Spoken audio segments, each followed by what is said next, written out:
Well, good evening, everybody. Those of you who know me know I love starting on time. That means we get to end on time and we all get to go home and put our feet up and enjoy the reflections on a great evening. So I am Cindy Elder. I'm the Executive Director of the Barrington Land Conservation Trust, and on behalf of our volunteer board of directors, I would like to welcome you to the 2025 Land Trust Learning Series. Quick request, please silence your cell phones. I just did mine. I'm usually the last one to do that. And take note of the exits. So tonight, Barrington resident Dr. Warren Prell will take us on a deep dive into Narragansett Bay. No swimming suits needed. Thanks to our partner, Barrington Public Library, we can stay dry and comfortable here in beautiful Salem Family Auditorium. In the ocean state, Narragansett Bay truly defines us. So much of our livelihood comes from the bay, whether it's recreation or fishing. And historically, the bay has been central to existence for tens of thousands of years, from the moment indigenous peoples first inhabited these coastal areas. We honor their long relationship with these waters and their stewardship of our earth. I am excited to learn more about the Bay tonight. Dr. Warren Prell is Professor of Oceanography Emeritus in the Department of Earth, Environmental, and Planetary Sciences at Brown University. I have to look down and read that because I could not remember that whole thing. Let me tell you how I first met Warren. I had this brilliant idea back in January of this year to lead a sunrise walk at Osamequin Nature Preserve. Yes, and I did say it was January. This meant meeting in the pitch black at 7 a.m. The temperature was about 20 degrees and the wind was blowing, but the sky was clear. And to my surprise, about 15 hardy souls showed up for this event, including Warren Prell. As the first light of dawn spilled over the Palmer River, not the Palmer River, sorry, the 100-Acre Cove, Warren mentioned that he was a professor of oceanography. One thing led to the next, and here he is today sharing his knowledge with us. So a word to the wise, never tell me your talents. It will come back to haunt you. Warren received a bachelor's degree from Hanover College and a PhD from Columbia University. He became director of oceanographic and geologic programs for the New York City Energy Research and Development Authority, and then joined Brown University's Department of Geological Sciences. He was promoted to full professor in 1989 and appointed to the Henry L. Doherty Chair in Oceanography in 1990. I know he looks way too young to have done all of that. So I want to take a moment to, let's use our clicker here, make sure it works. There we go. Take a moment to give a big thank you to our partner sponsors, Gunnis Financial Services, Bank Newport, and Prickly Ed's Cactus Patch Native Plant Emporium, along with all of our community sponsors. They make it possible for us to offer the learning series to the public at no charge. It's just really nice to see that so many people have come out here tonight to think about the health of Narragansett Bay. So please help me welcome Dr. Warren Prell. We have to do a switch. We're going to put this on.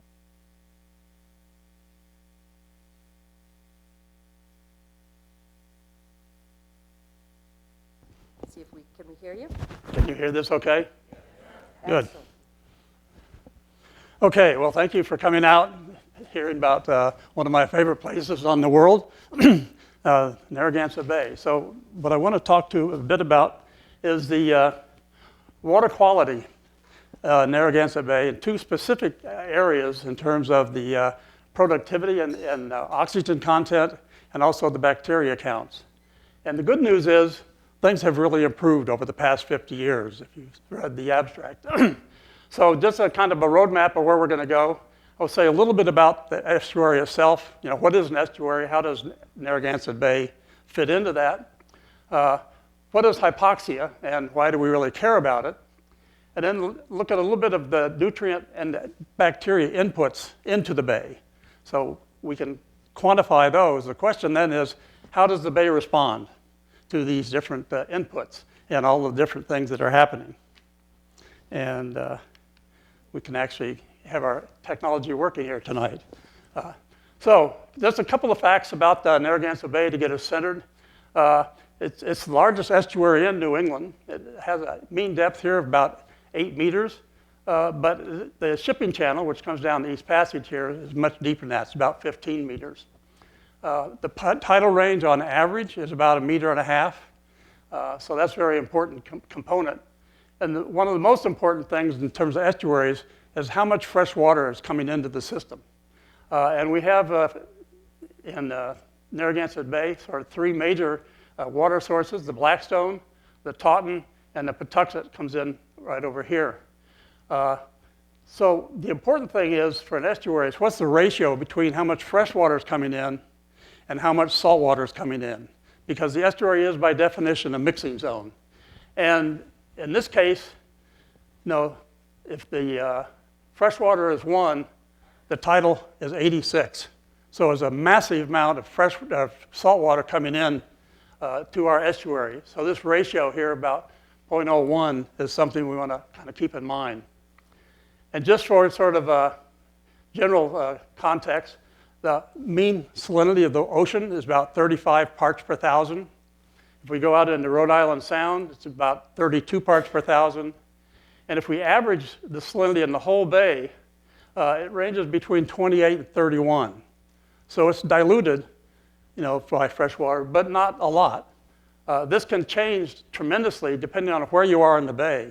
In the lower parts of the bay, we don't see that much variability, but the upper parts are extremely variable, which we'll look at in a little bit.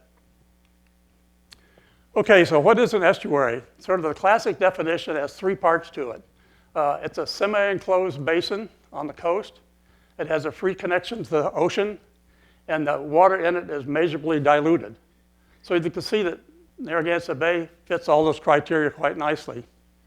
Just one, apparently the frame of the camera leads off about here. Oh, so do you want me in the camera? Well, I was trying to keep out of the way of people over here. Well, anyway, so Narragansett Bay fits these nicely. You can see it is clearly enclosed. We have major connections to the ocean through primarily the East Passage, right? There we go, the East Passage, the West Passage, and the Sakonnet. And we know that, as I showed before, it is diluted, and it depends, again, on where you are in the system. So how an estuary actually works in its circulation pattern depends really on the geometry of the basin, which Narragansett is fairly complicated, the amount of river flux coming in, and the amount of tidal flux coming in. So those 3 are the major variables that determine how it works. So in terms of thinking about estuaries, one of the simplest ones that people think about is the salt wedge. And this is a case where we have a longitudinal profile. So think of this as the hurricane barrier, and this is Newport on this end.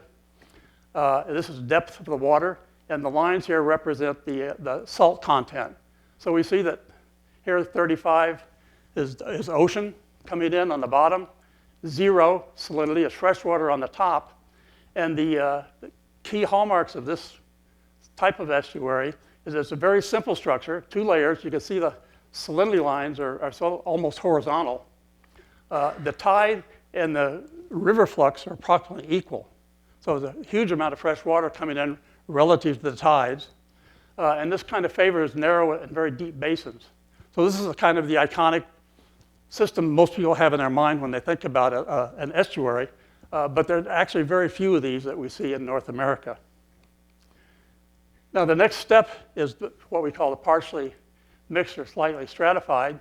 Again, think about this as a hurricane barrier to Newport. Now the salt content is much more evened out. So we have the mixing because now the tides are much more important. So they're mixing the fresh water down, the salt water up. And so we see if we start from the hurricane barrier, we would see a continual gradation of the salt content until we get to ocean salinities out here. But it's a much different and much more mixed environment. And so this is what we really see in most of Narragansett Bay most of the time. So here's an example, sort of two extreme examples. Again, think of this from the hurricane barrier down toward, actually this ends down probably at Papasquash Point. So this is the depth of water from 0 down to 20 meters. And each of these little dots you see represents a measurement of the temperature, the salinity, and the oxygen content. So in the first case, we can see that the blue here is the high salinity water coming in on the bottom from the ocean, and pretty uniform. We have salinities of 20 and so at the top. So this, again, represents a very well-mixed environment. The lower case here is an extreme case where we had the week or so before a massive amount of rain coming in. It was about 5 to 6 times the annual average in 1 week. And so in this case, again, the red is a lower salinity, the blue is higher salinity. So we still have the high salinity water on the bottom, which is more dense and always stays on the bottom. But now we see this plume of fresher water coming down. And this is, say, Connecticut Point here. So we have salinities as low as 4 or 5 all the way down to Connecticut. And this happens occasionally. It's not very common, but it takes a massive amount of fresh water to accomplish that. So these are sort of the two extreme cases that we might expect to see in Narragansett Bay. And these, I'll come back to this, but these profiles are really based on individual profiles taken throughout the bay. Again, this is depth, and we have here the blue is a salinity, this is actually a profile taken near Connecticut Point, which starts low and goes high down here. So you can see here, low to high. The temperature doesn't change very much in this particular case. This is a summer case. The oxygen in red is high in the surface, which we would expect, and goes very low and actually increases a bit toward the bottom. We'll come back to that. And the chlorophyll content in green is high in the surface waters. Again, this is 4 meters.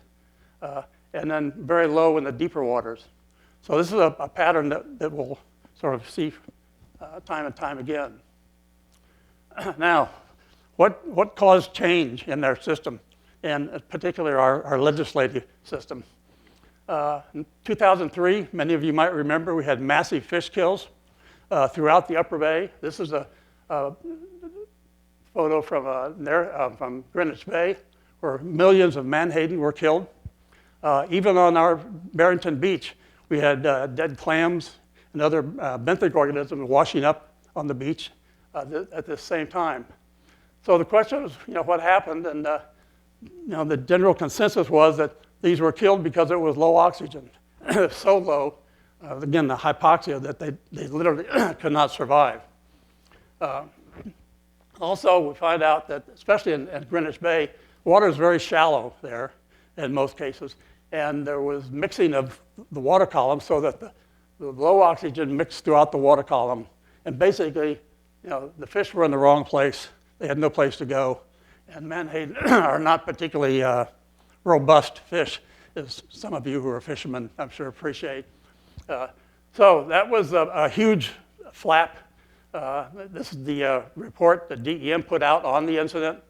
And again, the conclusion was that hypoxia, low oxygen, was the primary cause. There's always some secondary things that are happening. And that was due because we were putting excess nutrients into the system. We're getting too much productivity. And when that productivity and all that organic matter settles to the bottom, it decomposes and uses up all the oxygen in the deep waters. So this event accelerated the drive to reduce the nutrients to the bay. And we'll see that turns out was a pretty successful thing. So what does this low oxygen, what does it affect? The EPA actually generates criteria for different water bodies in terms of whether they meet these ideas. And for dissolved oxygen, the standards used in Rhode Island are here. So if it's greater than 4.8 milligrams per liter, there's basically no problem. Nothing is being impaired. If you're between 4.8 and 2.9, they refer to this as sort of suboxic.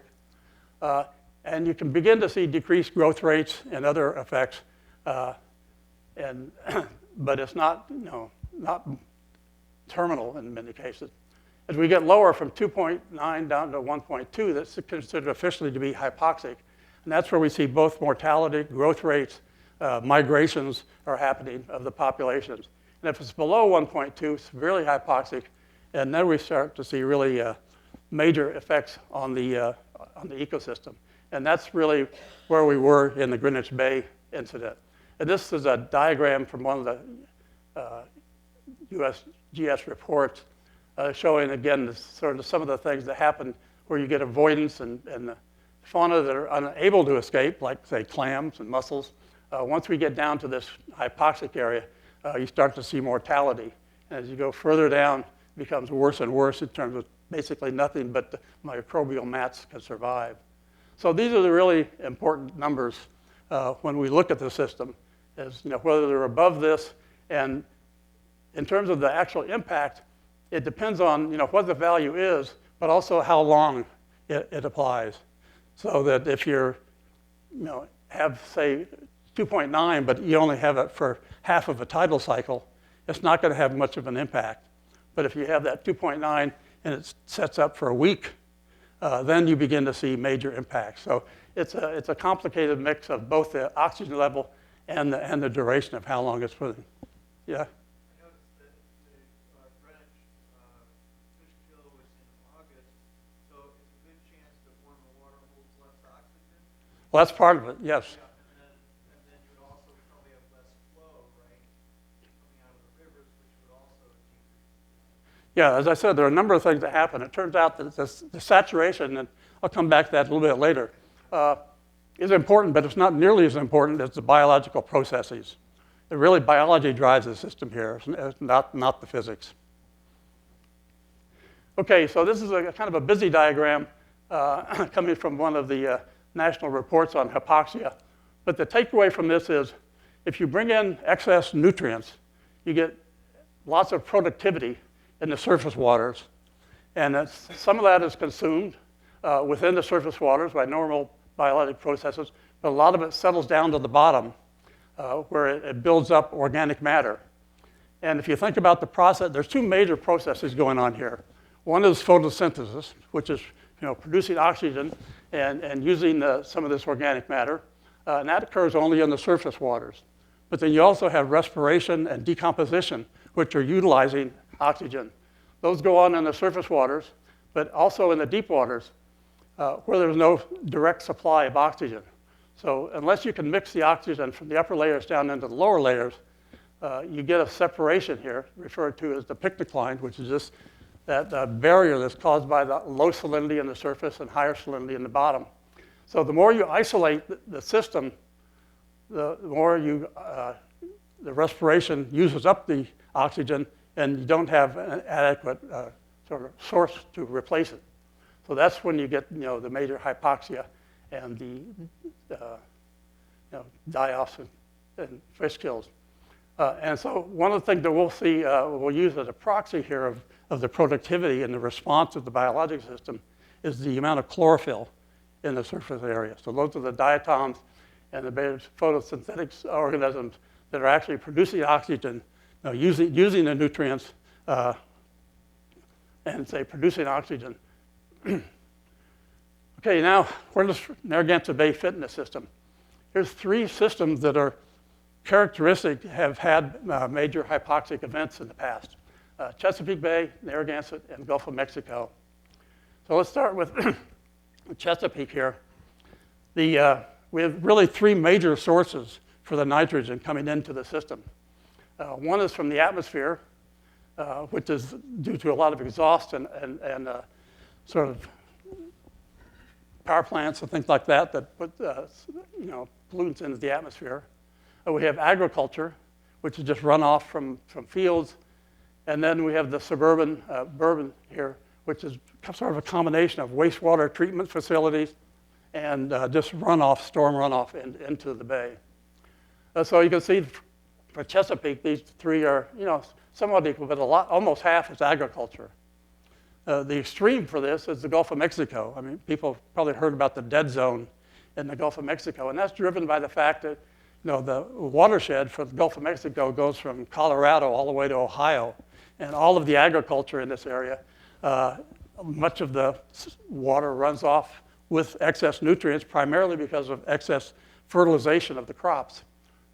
Farmers, in general, sort of want to play safe. They'll tend to over-fertilize and hope that they get a really good year, rather than under-fertilize. So massive amounts of this run off down the Mississippi system into the Gulf of Mexico. You see the atmospheric is similar in all these cases. The urban part is very small for the Gulf of Mexico. So here we come to Narragansett, which is really unique. At about 2000 or so, something like 70% of all of the nitrogen going into our bay was going through a wastewater treatment facility, which is pretty unique. We have virtually no agriculture in our system, and then some atmospheric. So this is a combination of wastewater treatment facilities and storm runoff, coming out in storm drains, things like that. So in response to the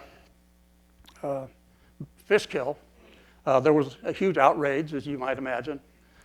Environmental organizations like Save the Bay, Conservation Law Foundation were pushing for lower limits on the nitrogen coming into the bay. The Rhode Island DEM actually, several-year process went in and modified the permits for each of the wastewater treatment facilities and asked them to reduce the amount of nitrogen that they were sending out into the bay. And so this was, again, the strategy. I keep thinking I have to touch something here. Not used to the clicker. So, what? Well, there's several species of nitrogen. I'm using it broadly. There's nitrate, and ammonia, and Not the nitrogen in the atmosphere. no, it's not the. That's fine. Yeah, that's N2 gas is harmless. In fact, the whole point of going through the treatment facilities is what they refer to as a denitrification process. Takes all the different species of nitrogen coming in and tries to reduce them to the N2 gas, which can be released to the atmosphere. Now, the nitrogen system is rather complicated, and I'm not an expert on it myself.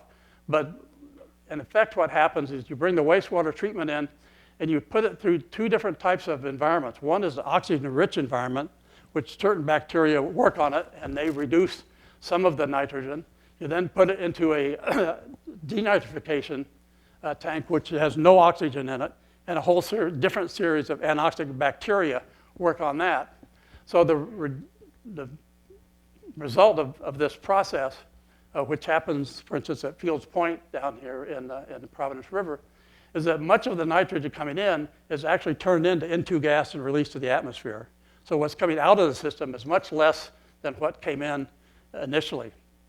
I'm just curious, wastewater treatment, what about septic? Most of the work I do is in Cape Cod, so septic tanks are a big issue. Is most of Narragansett Bay all on sewer? Yes. Okay. Most of the bay is on sewers. There are certain areas that we've been fighting with for years, which still have some old cesspools, but most of the bay, as I said, much of it comes through a treatment facility. So here's actually what the data are. This the axis here is just the total amount of nitrogen. In this case, it's in part per million, from 0 down up here to 40. In this case, we have time starting in January of 2005, coming out here to 2016. And so these are the actual measurements of the effluent coming out of Fields Point here. And so what happened, you can see these values here were running anywhere from 10 to 15, even up to 20 before that. When they set the new permits for Fields Point, it was to meet a target of 5 parts per million total nitrogen during the season, what they call the growing season, from May to October. So in this particular time, then the Narragansett Bay Commission, which runs Fields Point, actually gets in and was able to do the denitrification process. And here we can actually see the results. So here, this solid line is the permit level, 5 parts per million. And I've shaded in color here the different growing seasons. So that's the May to October period of time. So you can see, starting at about 2013, 14, 15, 16, they were clearly meeting or exceeding the permit limits.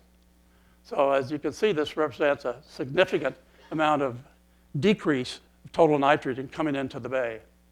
And the estimates are that in terms of not this plant, but also other plants which are going through similar types of permit changes, that the wastewater treatment component was reduced by about 70%.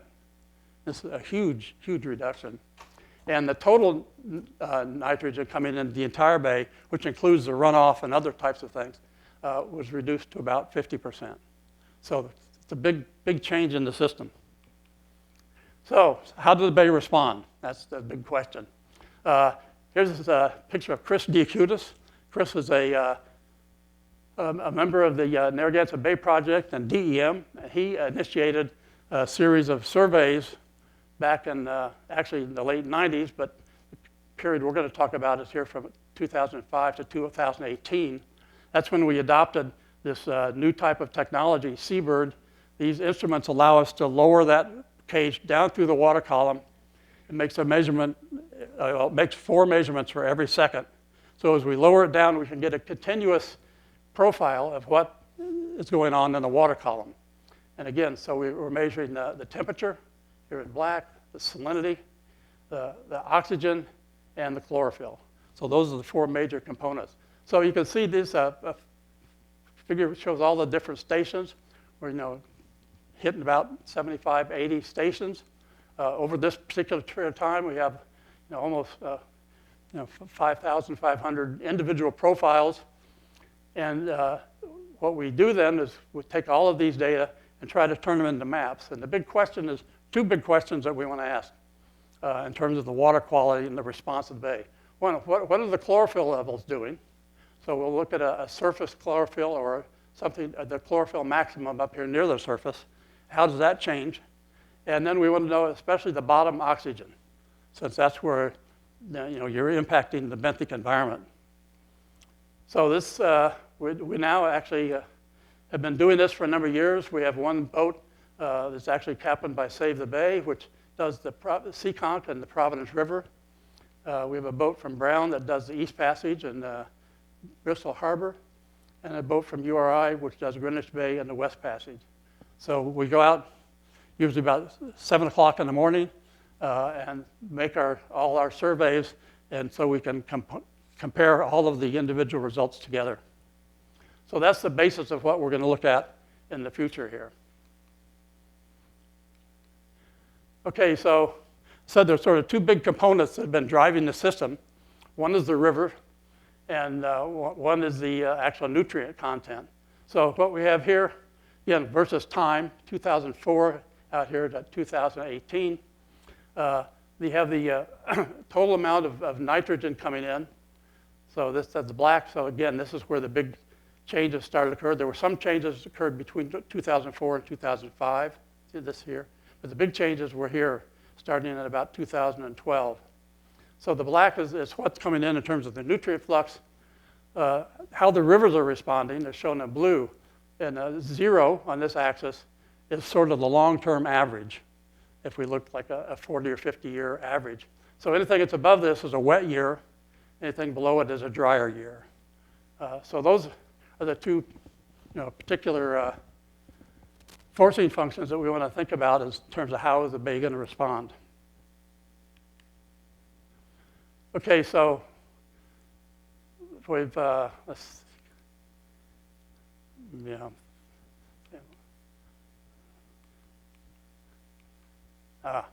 skipped a slide. There we go. So what I wanted to show here is a couple of extreme cases. 2009, which we'll see in these other cases here, was an extremely wet year, and it's also before the major reductions were instituted. 2015 in August was a relatively dry year, and this is after the reductions of nutrients through the wastewater treatment. So in 2009 here, everything that's tan or this extreme brown is hypoxic or severely hypoxic. So this is a major amount of the upper bay here is really severely impacted with hypoxia. And the green down here is sort of above the levels, but most of this, the entire bay here, upper bay, was impacted by hypoxia. And that goes along with, in chlorophyll, the green is sort of above the 80% percentile, meaning that, only 20% of the time is it ever this high. But we can see the massive amounts of chlorophyll in the upper parts of the bay decreasing toward the bottom. So the hypoxia and the high chlorophyll go together. And again, one can think of it in some ways as this is helping force the hypoxia. This is producing the organic matter, which goes to the bottom and eventually gets decomposite and respired. The extreme other end here, 2015, you can see that almost all of the bay is either no problem at all or subvoxic, just a little bit of hypoxic in the very upper part of the Providence River channel. And that goes along with also, in general, very relatively low chlorophyll throughout the bay, with the except of Greenwich Bay and a couple of the embayments. But I would note that even here, what we call low chlorophyll in this context is still much higher than what you would measure down at Newport. So this is primarily an upper bay phenomena. So these are the maps that we generate from all of those individual profiles. So again, this is 2009. You can see it's a very wet year with high nutrient input. 2015, relatively low river input and low no nutrient input. Okay, so now I want to see, we know what those forces were. How did the bay respond? So again, this is the axis shows the nutrient loading, high. Here's the same pattern we've been looking at. On this axis, we have the average percentage of the bay, which is below 2.9. So that's hypoxic in its character. And we can see it ranges anywhere from 4 or 5% all the way up to almost 25%. So that extreme case that I showed is right here in 2009, when again about 25% of the area that was surveyed was considered to be hypoxic. And that clearly decreases as we go toward the future here. And this is the chlorophyll, which is, again, here's 2009. So about 25% of the bay also that time exceeded these chlorophyll limits. And as we decrease the nutrients, we see much lower chlorophyll in this area. So that's the one part, that's the nutrients. The question now, what about the river flow? So here we have a similar thing we looked at before. The blue is the wet and dry years, showing how those vary throughout time. And that's the same in both cases. In the red dashed area, we have the actual, again, percent of the bay that's hypoxic. So again, here's the 2009 case. So we can see that wherever we have a peak in the fresh water coming in, we tend to have peaks in the hypoxia. And the same with chlorophyll. And these arrows here represent the intervals of sort of relatively high nutrient input and low nutrient input coming from the wastewater treatment. So again, we can see the maps. This goes with that one. This goes with that one. So we see big swings in the bay. And the question is they're highly related to the amount of fresh water coming in. So fresh water does two things. One, it brings a lot of nutrients with it. And we see that every time. But it also then helps stabilize, stratify the bay. So we have fresh water on top, salty water on the bottom, and it's hard to mix from top to bottom. Okay, so conclusions here. Again, we've seen about a 50% reduction in the total nitrogen. The wet years clearly have bigger chlorophyll blooms and more hypoxia. And since we've had this major reduction in 2012, we see that both the hypoxia and the nutrients and the chlorophyll are decreased. But these have also been mostly dry years. We haven't had any major wet years since then. Although the past couple where the data is still being analyze may fit that bill. So kind of the question, or the speculation here is that if you think of the wastewater treatment facilities, they don't vary a huge amount in their output.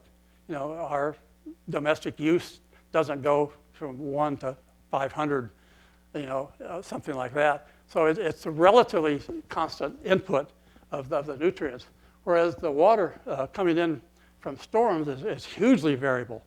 It may be almost nothing. It could be, you know, again, 5 years and 1 month type of situation. So we have one thing that's fairly constant. The other is very wildly up and down. And so what we kind of are concluding is that we've got the base level from the nutrients down low enough that we don't get as much of a response when we have a storm event. But that's, you know, kind of hypothesis and work. So that the question comes up in everything we're doing in the Bay is how does climate change impact what we're looking at here in case of hypoxia? And as in most things with the Bay, it's a complicated mix of several factors. So if we look at the nutrient loading, you know, it can either increase or decrease the productivity, depending on which way we're doing it. But it can actually be managed, much of it, and we have managed much of it. The next step really in this is looking at the stormwater runoff and how we can do a better job of containing that. Increased temperature. We know that the Bay has increased by almost several degrees over the past 40 years. And that has a number of impacts on hypoxia. It'll increase the respiration rates, so that will use up the oxygen more effectively.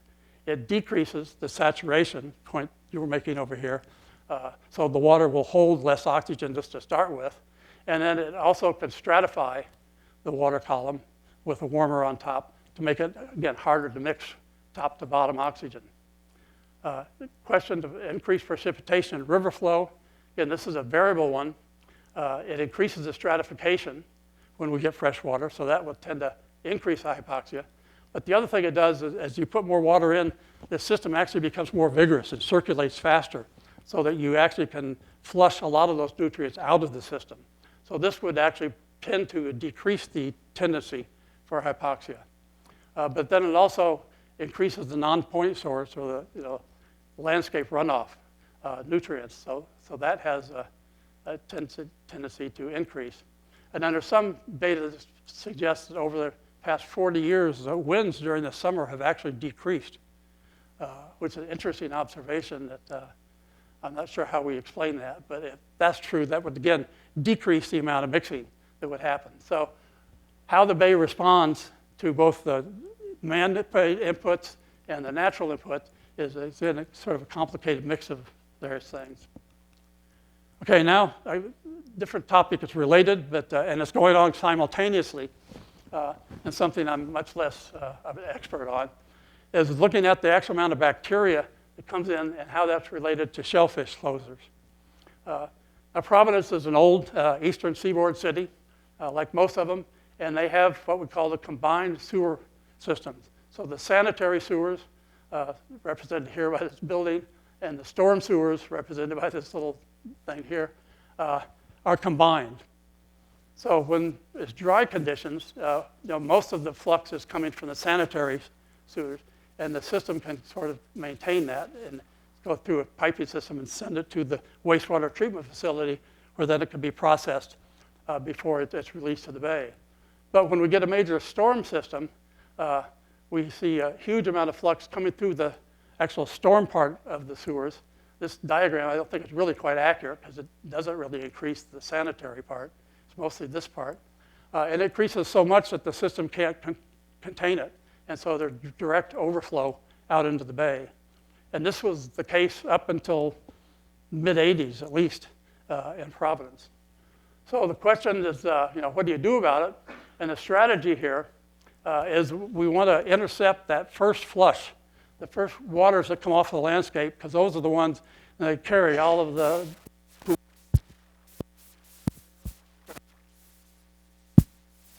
So the first flush has all the chemicals in it and a lot of the bacteria. So you want to capture that, keep it away from the system, and then process it after the fact, after the storm goes through. So that's really the strategy here, is to sort of collect that and hold it for treatment. So the Narragansett Bay Commission is, again, the entity that controls the wastewater treatment facilities, and primarily in Fields Point and Buckland Point here in the Providence area. Devised a strategy to dig these very deep tunnels. These are like 30 feet in diameter. They're several miles long. And the whole idea of this is you hook those up to the sewers so that that first flush fills these tables, or these tunnels here first. And then what's left over is usually low enough that you can combine it in your normal processing. So there are 3 of these that are being built. The first one here started at Fields Point and went up underneath Providence. Again, I think it's about 2 or 2.5 miles long. That was completed in 2008. The second phase is here along the Woonasquatucket to the east or the west. That was completed in 2015. And the third part is still being constructed. That's up here in Pawtucket down to Buckland Point. That's supposed to be finished in 2028. So the whole idea is, again, to keep these nasty things out of the system for as long as you can until you can actually process them. So this is a tremendous feat. Let's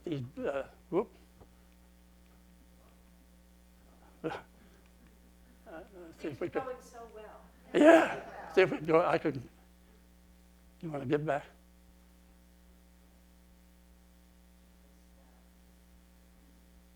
Let me just to click through them all. Yeah, this is it.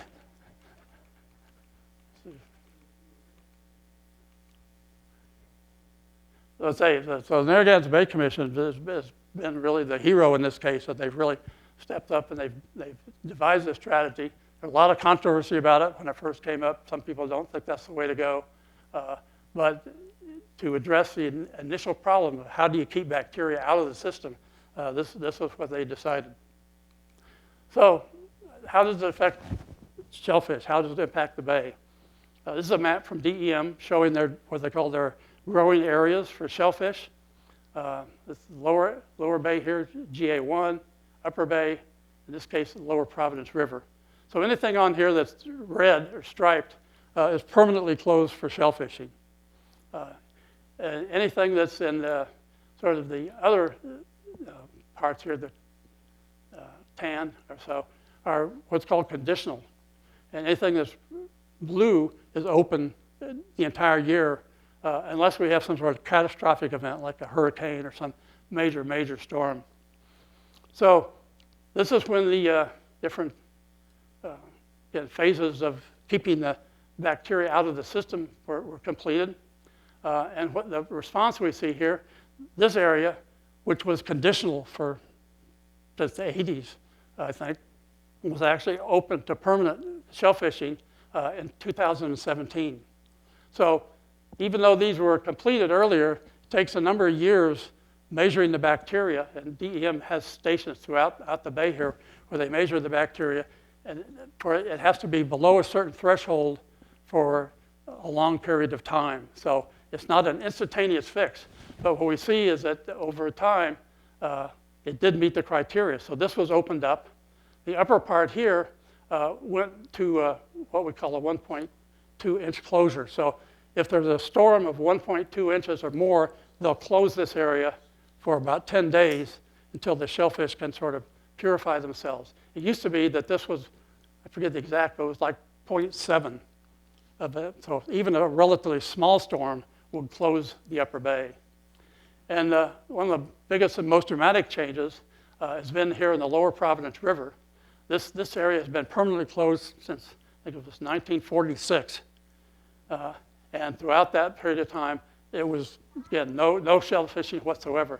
And in 2021, it went to conditional. So it's open on certain days.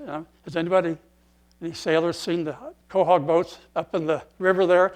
It looks like you can actually walk across it because it had not been fished for so many years. DEM had a very specific, I think it's Tuesdays, and is it Tuesdays and Thursdays? Anybody? It's a very specific day, and it's from like 6 o'clock in the morning till 11 o'clock in the morning that they can actually shellfish there. So all of the quahoggers would be right up in this area for on those particular days. But that was changed, and it has now here a 1/2 inch rain closure. So it's more sensitive than this part. So a 1/2 inch will close this, takes 1.2 to close this. So we've seen then these shellfish areas opened up specifically because they've been able to capture that early bacteria and keep it out of the system, process it through their normal processing. So the conclusion, say that's really good news for Narragansett Bay. We've seen areas opened up. We've seen less hypoxia. Both, say, the nutrient and bacteria loads have gone down. The less hypoxia, more shellfish are being available now. And but there's always a but. As new pollutants and climate change, other issues sort of emerge, again, the Bay community always has to be vigilant. So I'll stop there and thank you.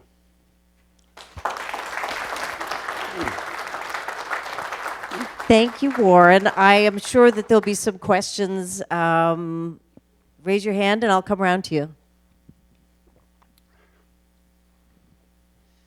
I have two questions. One was about the growing season that you mentioned from May to October, whenever it was. Right. And how cyclic it was with that, and it was lower when the regulation was in effect, and it was higher when it wasn't in effect. Is the difference simply that the wastewater treatment plants did less during the times when they didn't have to do as much, or what was going on then? Why was it higher? Yeah, I'm not familiar with all of the details, but basically it's a question of whether they can do certain chemical processes and other things to initiate the denitrification process. So they could turn those on and turn those off at some level. So it might just cost more to... It costs them money to turn them on, so they prefer not to do it if they don't have to. I see, okay. So that's why, and May to October, I'm not exactly sure why that interval was selected. I would have done it slightly different, but. Okay. And then my other question is, you talked a lot about the mitigation strategies that were taken in the Bay itself, and kind of being reactive to whatever was being put into the Bay. Have there been any efforts to kind of halt, landscaping, fertilizer, or whatever it is from being applied in the first place, so it wouldn't, even if there was a heavy rain, that it wouldn't bring in as much? I'm not quite sure. So the tunnels were really interesting, Yeah. but that's solving the problem after it's already happened, kind of, right? Have there been any policies or regulations around preventing the application of either fertilizer or, I guess, in our suburban urban case, our lawn chemicals? Yeah, I think there are a lot of programs from different organizations who, sort of encourage correct, fertilizing, lawn care, sort of retention basins. Most new streets now, or developments often have to have retention basins to try to process that before it runs directly into the Bay. So there are, especially focus on the non-point source. There are a lot of efforts to try to reduce that. Yeah. Questions? I did read. Really? Okay. I did read this summer that the shell fishermen were complaining that the bay was too clean, and the filter feeders were not getting enough nutrients. Can you make some comments on that? Yeah. BS. Again, as I mentioned, when you look at the chlorophyll levels, what I was calling as relatively low are actually very high compared to the rest of the lower bay. So the bay is incredibly productive still. And it maybe is not quite as productive as it was when they were dumping all these nutrients in, but now there's a better balance, because again, what you would like to have, and what the system was before we mucked around with it, is that the sort of supply and demand components would sort of balance each other out. And what we've done by adding all these nutrients is we sort of unbalanced it, put in too many nutrients. So, but on the other hand, some people, well, the lobster fishermen like to call it, Chernobyl, something like that. But if you go to the Caribbean, or you go to Bermuda, and you look down the water, you can see objects, 20 meters deep. What do you think about Narragansett Bay? It goes from like 1 meter to 3 meters. So there's a huge amount of turbidity in the bay, and it's all biology. So I think it's a bit of a red herring to be talking about it's maybe a bit less productive, but it's still massively more productive than almost anywhere else on the coastline. There are a lot of things that I think we haven't fully appreciated. We don't yet understand the impact of gradually changing temperature structures in the bay. And we already know that we've seen, our demersal cold water fishes pretty much abandon the bay. You can't catch a winter flounder in the bay anymore. The lobsters are getting less and less. And these are long-term trends. These are not related to anything going on in the upper bay in terms of either sewage treatment or things like that. We're now seeing fish come in from the mid-Atlantic, which we never really saw as much before. So the whole ecosystem over the past 50 years has really evolved some. Yeah.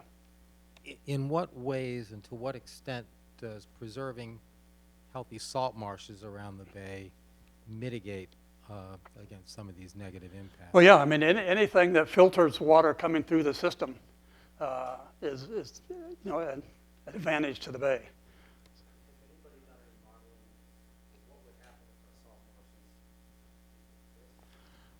There have been. I know Save the Bay has done some of that. I'm sure that Rhode Island DEM and maybe CRMC have done it. They're looking specifically at areas where the salt marshes potentially can encroach upon as sea level rises. There's some places you've got walls and barriers that the salt marsh has nowhere to go. So it's important that people are beginning to actively look at, how can we think, 50 years in the future, where will the salt marshes be at that time? So yeah, I think there is definitely a thought going on about that.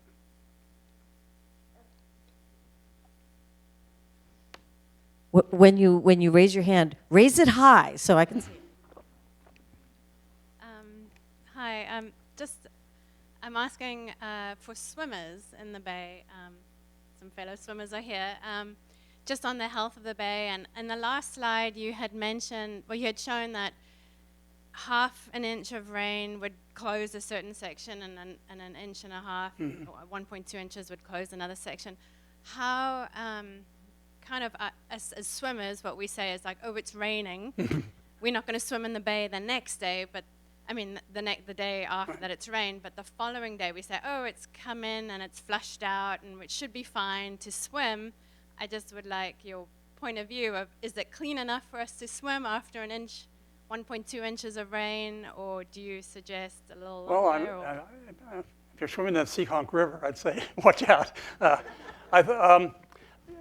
Again, that's a little more of a complicated thing, because the beach closures and that sort of thing are really determined by the Department of Health, and they use a different set of criteria completely than what DEM uses for the shellfish closures. And so beach closures are much more related to your swimming. Now, those are, I forget the exact type of virus that they measure, as an indication of health safety. So I think, and in general, beach closures don't last very long. Usually they're closed for a day or two, maybe.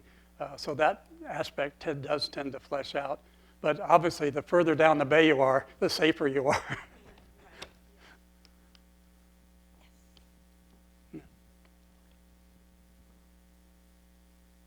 There was a time when we moved here that there was a lot of herring coming across the Barrington River to the Princess Hill Pond that sits on the other side of the river that is connected by a culvert. Recently, in the last 5-10 years, there's been very little herring crossing the culvert to spawn in the Princess Hill Pond. And I'm just curious, has there been a change in the salinity of the water, or is there other reasons why the herring are not coming?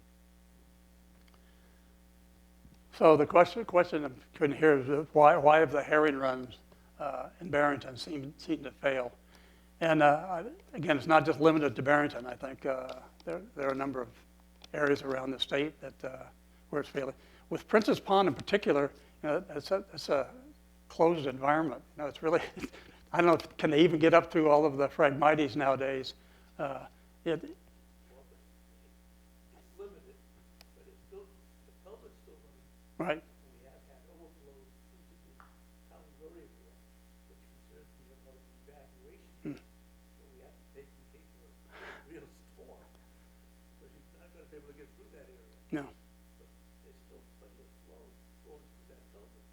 So there's no really increase in flow that I can tell. The other thing, again, I'm not a fisheries expert, but much of Princess Pond, the bottom water is anoxic. There's no oxygen at all in it. And some of, do you live on the pond? So some of the neighbors have been doing the URI lake measurements there for a number of years, and you can see that the lower parts of that are anoxic. Now, whether that affects the herring and their reproductive cycle, do their eggs float in the surface or sink to the bottom? I'm not sure, but that may be part of it. But again, the herring run up the Running River has also greatly decreased.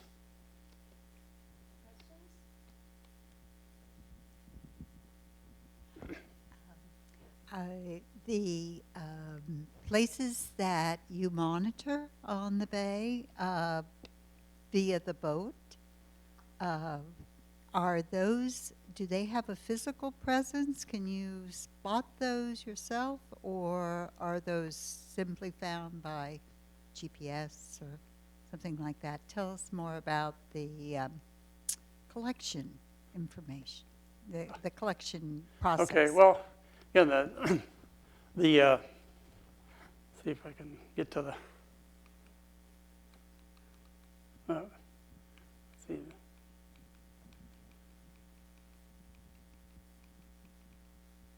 So most of this collection is done in small boats, sort of 18, 20 foot. Again, Save the Bay has a boat that we use, and they cover the whole upper part of the Seekonk River.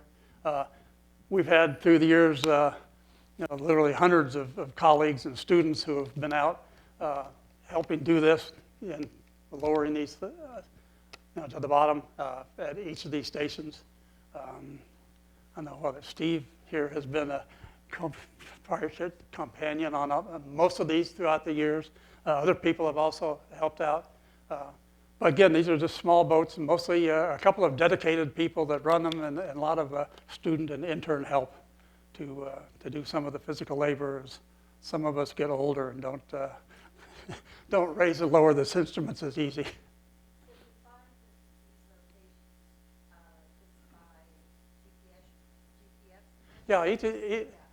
Yeah, these stations were actually picked again many years ago by Chris, and they're mostly focused on areas that are a bit deeper, where you expect maybe the low oxygen to occur, and giving a spatial distribution. And then we added some through the years.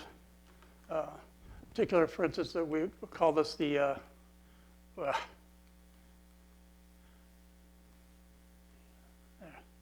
got the buttons mixed up here. This is a Barrington Beach transect. So we go from the shallow water across the shipping channel, again over here to the shallower water.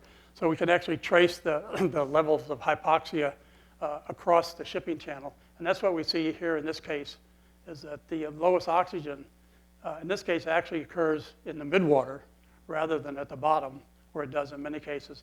And that's because the low oxygen forms on these shells on either side and propagates across the shipping channel. So all these, again, were selected. They all have GPS locations, so we can you get to the same place each time. Yeah.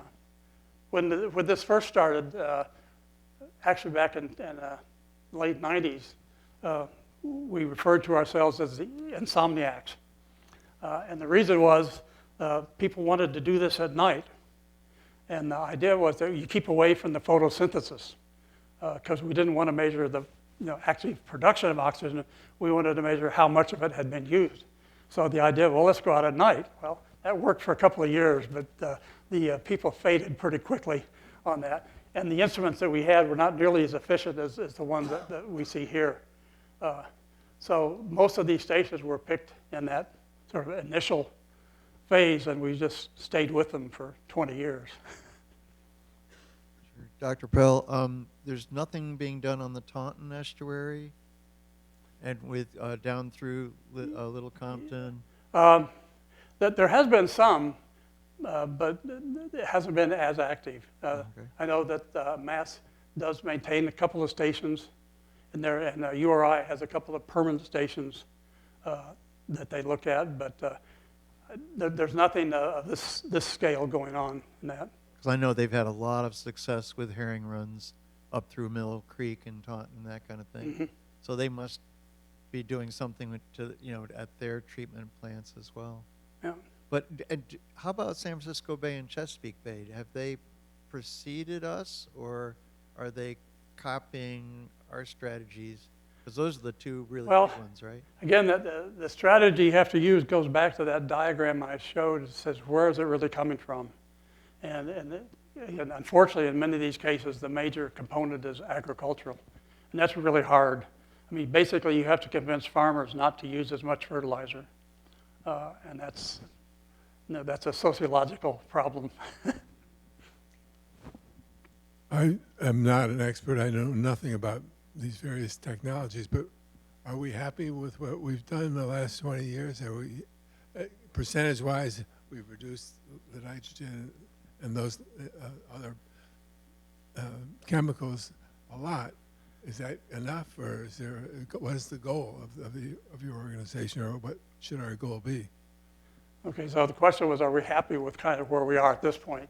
And I would say in terms of the nutrient flux coming in the bay, is we are pretty happy with that. We're down close to the limits of what they can actually do in the wastewater treatment facilities. And we have seen a rapid reduction of what's coming out of those. And so the next big issue is whether we can do a better job in controlling the non-point source. So I think we're in a pretty good place for the nutrients. We've seen much, much less hypoxia.